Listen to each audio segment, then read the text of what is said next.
Hey, welcome to The Explainer. This is where we take big, sometimes complicated ideas and, well, we boil them down into guides that you can actually use.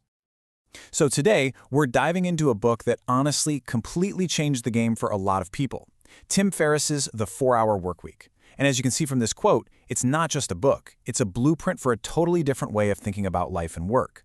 It's for anyone who's tired of putting their dreams on hold. Ferriss kicks things off with a pretty confronting question. Are you on the deferred life plan? It's that script we're all caught, right? Work your tail off for 40+ years, save every penny, and then, maybe, finally, you can start enjoying life. But what if that whole plan is flawed? And this is where he lays out the alternative. It's this idea of the defers versus what he calls the new rich. And look at the difference. The new rich aren't waiting for some far-off payday. They're creating cash flow now. It's not just about getting away from a job you hate. It's about having the total freedom to chase the things you're passionate about. It's about quality over clutter.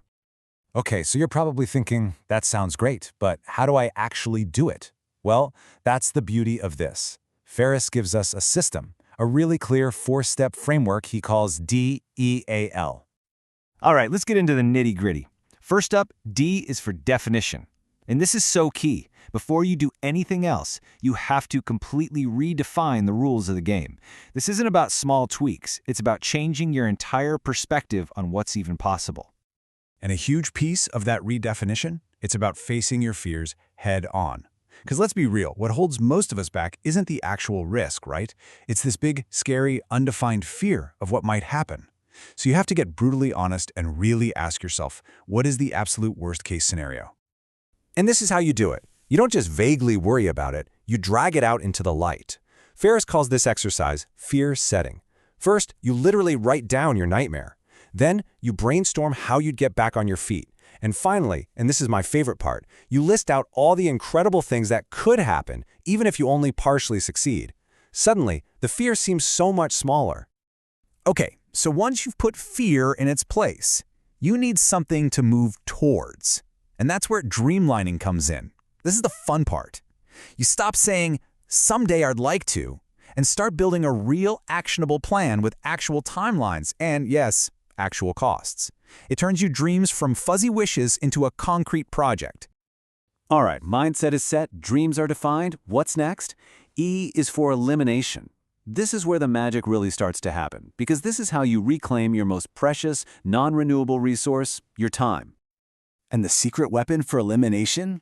It's a classic for a reason, the Pareto principle, or as you probably know it, the 80-20 rule. The idea is simple but absolutely profound.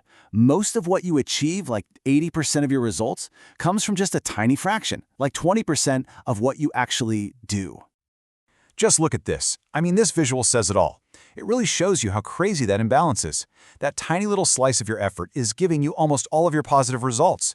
It just begs the question, are you spending your days focused on the right 20%?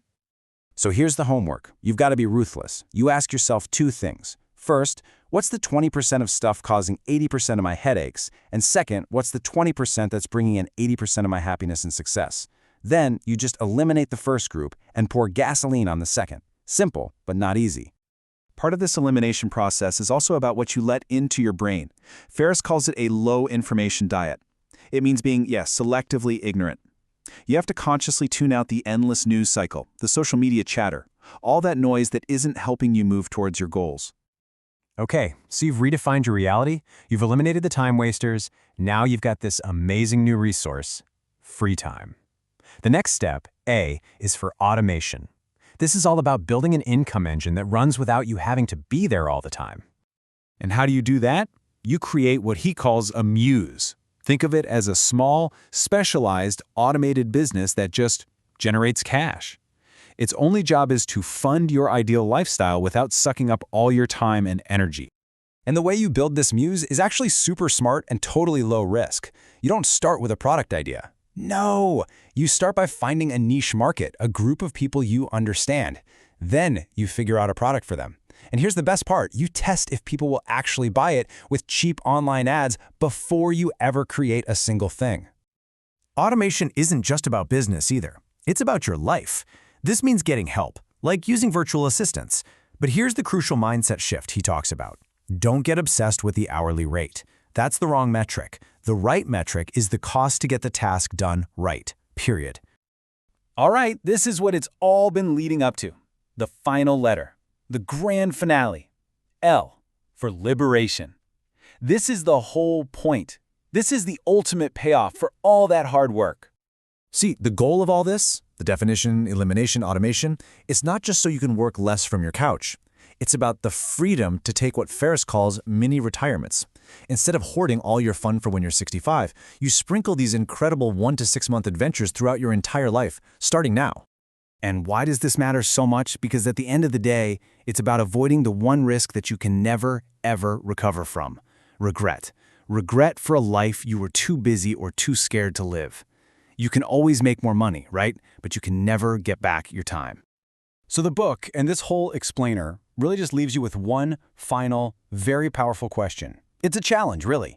Forget about the how for just a second. Just ask yourself, what would you do if you knew you absolutely could not fail? What kind of life would you design?